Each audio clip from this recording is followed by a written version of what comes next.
सोच कर देखिए, एक रिक्शा चलाने वाला जो पटना की सड़कों पर टैक्सी चला रहा है, अचानक से एक दिन उसका वक्त पलट जाता है और वो एक ऑफिस खोल लेता है। उसके ऑफिस में जॉब करने के लिए IIT IIM से ग्रेजुएट लोग अप्लाई करते हैं। उसके ऑफिस को IIT वाले प्लेसमेंट के लिए बुला रहे हैं। नहीं, ये कोई बॉलीवुड स्टोरी नहीं है और ना ही किसी लॉटरी टिकट का प्रमोशन है। ये असली कहानी है। ये कहानी है दिलखुश कुमार की, जो बिहार में एक ड्राइवर के घर में पैदा हुए थे। पिता ड्राइवर थे तो उन्हें लगा कि उन्हें भी बड़ा होकर ड्राइवर ही बनना है। फाइनेंशियल कंडीशन इतनी अच्छी नहीं थी तो उन्होंने हायर एजुकेशन नहीं ली। इंडिपेंडेंट होने के लिए उन्होंने बहुत मेहनत की। उन्होंने कुछ समय के लिए सब्जी का ठेला भी लगाया और दोस्तों से उधार लेकर फोटोकॉपी शॉप भी शुरू की। लेकिन किस्मत को इन्हें यहीं सेटल नहीं करना था। इसी वजह से शायद ये दोनों बिजनेस सक्सेसफुल नहीं हो पाए। आखिरकार उन्होंने 2016 में 50,000 रुपए का उधार लेकर एक सेकेंड हैंड नैनो खरीदी। इस नैनो को दिलखुश कुमार बिहार के गांव में दौड़ाने लगे, जिसमें ये लोगों को कार पुलिंग की फैसिलिटी देते थे। जरा सोचिए, 2016 में बिहार के छोटे से गांव सहरसा में कार पुलिंग की फैसिलिटी मिलने पर गांव के लोग क्या सोचेंगे। गांव के लोग दिलखुश का मजाक उड़ाते थे, क्योंकि उस टाइम पर कैब का कंसेप्ट ही नहीं था। लोगों को लगता था कि ये कहीं पागल तो नहीं हो गया है, पर दिलखुश ने हिम्मत नहीं हारी। इसके बाद 2018 में दिलखुश को बिहार स्टार्टअप पॉलिसी के थ्रू 6 लाख का लोन मिला। उन्होंने अपने बिजनेस में इन्वेस्टमेंट बढ़ा दी और अरियागो कंपनी लॉन्च की।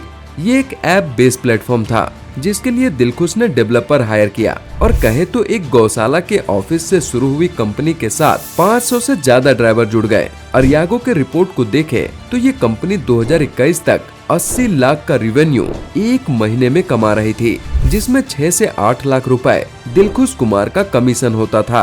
पर दिलखुश कुमार को एक्सपीरियंस न होने की वजह से एंड बहुत सारे फंडिंग लेने के चक्कर में उन्होंने 70% ऑफ कंपनी स्टेक 2021 तक बेच दिया था और कंपनी का मेजोरिटी स्टेक इन्वेस्टर्स के पास होने से दिलखुश ने अरियागो कंपनी छोड़ दी और अपने बचे हुए शेयर भी बेच दिया। एंड उसके बदले जो उन्हें पैसे मिले, उन्होंने उन पैसों से रोडबेज नाम की कंपनी की शुरुआत की, जो कि इंटरसिटी कैब सर्विस प्रोवाइड करती थी। अब दिलखुश के सपने बड़े थे एंड उनको एक्सपीरियंस भी आ गया था एक कंपनी को रन करने का, तो उन्होंने रोडबेज को और भी बड़ा बनाने का सोचा एंड उसको पैन बिहार लॉन्च किया। अब आप ये सोच रहे होंगे कि ओला एंड उबर भी तो सेम काम करते हैं, पर आपको बता दे कि ओला एंड उबर इंटरसिटी के लिए हमेशा 2 वे राइड फेयर चार्ज करते हैं एंड रोडबेज ऐप का मेन मोटिव था इंटरसिटी में 1 वे राइड्स प्रोवाइड करना एंड बाकी टैक्सी कंपनीज के फेयर के कंपैरेटिवली 40% तक कम चार्ज करना, जिसको करने में वे सफल भी हुए। और जहां पहले अरियागो 10% कमीशन चार्ज कर रही थी अपने ड्राइवर से, वहीं रोडबेज 20% कमीशन चार्ज करने लगी अपने ड्राइवर से।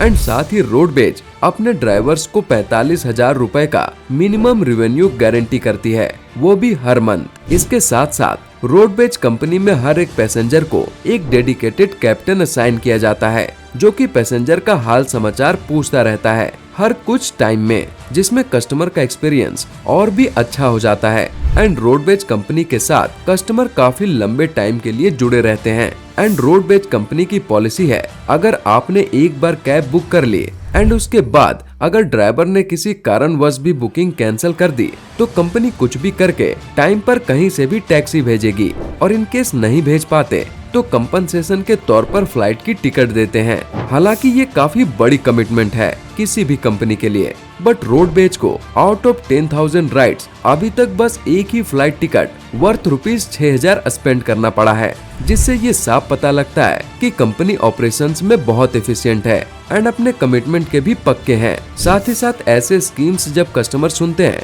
तब रोडबेज कंपनी की मार्केटिंग भी अच्छी खासी हो जाती है। रोडबेज कंपनी का अगस्त 2023 का रेवेन्यू 30 लाख रुपए था, जिसमें से 6 लाख रुपए उनका कमीशन था। अब इस कंपनी को स्केल करने के लिए उन्हें एक्सपर्टाइज की जरूरत पड़ी एंड उन्होंने इस टाइम शार्क टैंक इंडिया में एंट्री की और दिलखुश कुमार के पिचिंग से इम्प्रेस होकर रितेश अग्रवाल और विनीता सिंह ने 5% स्टैक्स के लिए उनकी कंपनी में 20 लाख इन्वेस्ट कर दिए, जिसमें 12% इंटरेस्ट के हिसाब से 30 लाख का लोन भी दिया और इसी वजह से 2023 रोडवेज की वैल्यूएशन 10 करोड़ की हो गई है। Can you just imagine? Dilkhush Kumar को अपने शहर से, अपने स्टेट से इतना ज्यादा प्यार था कि उन्हें लगा कि उन्हें बिहार के लिए कुछ करना चाहिए और उनके इस काम में बिहार के दूसरों लोगों ने भी साथ दिया और इस तरह खड़ी हुई रोडवेज कंपनी, जिसमें बिहार के इन्वेस्टर्स ने ही पैसा लगाकर दिलखुश की मदद की और बिहार के ही IIT IIM ग्रेजुएट अब इस कंपनी में काम कर रहे हैं। कंपनी बहुत ही सिंपल सा फॉर्मूला इस्तेमाल करती है। कंपनी की स्ट्रेटजी है सिर्फ एक साइड का फेयर लेना। जहां बाकी company out station cab book करने पर 2 साइड फेयर लेती है, वहीं दिलखुश कुमार की कंपनी आने जाने का केवल एक साइड का किराया लेती है, क्योंकि ये कंपनी पूरी तरह से कारपूलिंग टर्म्स पर काम करती है। मतलब कि आप कहीं जा रहे हैं तो आप दूसरों के साथ अपनी कैब शेयर कीजिए और वापस आते वक्त भी ड्राइवर को सवारी आराम से मिल ही जाती है। बिहार में रहने वाले प्रोफेशनल और पढ़े लिखे लोग भी दिलखुश के इस इनिशिएटिव को काफी सपोर्ट कर रहे हैं, क्योंकि बिहार में इतना डेवलपमेंट अब तक नहीं हुआ है कि वहां पर ओला और उबर जैसी फैसिलिटीज आए। छोटे छोटे गांव हैं जिनको कनेक्ट करने के लिए दिलखुश की रोडवेज कंपनी बहुत बड़ा रोल प्ले कर रही है। लोकल ट्रांसपोर्ट की कमी और अवेलेबिलिटी को देखकर इस प्लान की वजह से कई इन्वेस्टर दिलखुश को मदद करने का इन्विटेशन भी दिया और अब दिलखुश की कंपनी इतनी बड़ी हो गई है कि उन्हें the title of ministry and commerce startup ranking award भी मिला। दिलखुश के कंपटीटर की बात करें तो उबर, ओला जैसी बड़ी बड़ी कंपनीज दिलखुश के कंपटीटर है, पर दिलखुश को इसकी बिल्कुल भी परवाह नहीं है, क्योंकि उनका बिजनेस पूरी तरह से फ्रेश एनर्जी से भरा बिजनेस है, जिसे खुद बिहार के यूथ सपोर्ट कर रहे हैं। ओवरऑल दिलखुश अपने पार्टनर्स ड्राइवर्स के फैमिली बेनिफिट्स के लिए भी काफी एफर्ट्स दिखाए हैं। दिलखुश करीबन 3000 से ज्यादा ड्राइवर्स के बच्चे के पढ़ाई के लिए NGO को भी अप्रोच कर रहे हैं। इसके साथ ही दिलखुश लगातार कोशिश करते हैं कि उनके साथ जुड़े ड्राइवर पार्टनर्स को पूरा प्रॉफिट मिले। दिलखुश का पूरा बिजनेस प्रॉफिट से ज्यादा इमोशन का है। जहाँ एक रिक्शा चलाने वाला जब ऑफिस में आकर बैठता है तो उसे अपनी कमी पर अफसोस नहीं हो रहा। उसे ये नहीं लग रहा कि उसने कम पढ़ाई की है, बल्कि उसे ये लग रहा है कि उसके पास भरपूर टैलेंट है, जिससे वो IIT IIM ग्रेजुएट्स को रोड मैप बनाकर दे रहा है। दिलखुश चाहते हैं कि 2030 तक उसका बिजनेस पूरे भारत में फैल जाए। वो अपने बिजनेस को कश्मीर से कन्याकुमारी तक और गुजरात से असम तक बढ़ता हुआ देखना चाहते हैं, जहां ड्राइवर्स के एफर्ट्स को नेग्लेक्ट ना किया जाए और उनको पूरा प्रॉफिट मिले। दिलखुश रोडवेज कंपनी की स्ट्रेटेजी बहुत ही सिंपल है। इनके बिजनेस का सबसे बड़ा मोटो ये है कि कस्टमर्स को चीप राइड अवेलेबल कराना, जिसमें ना कस्टमर्स को नुकसान हो और ना ही ड्राइवर को। ऐसे में जहां एक गाड़ी में एक क्लाइंट बैठकर एक डेस्टिनेशन से दूसरे डेस्टिनेशन में जाता है, उसी समय कार में क्लाइंट अपने साथ कारपूलिंग फैसिलिटी ऑप्ट करके किसी और को साथ में बैठाकर कैब का रेंट शेयर कर सकता है।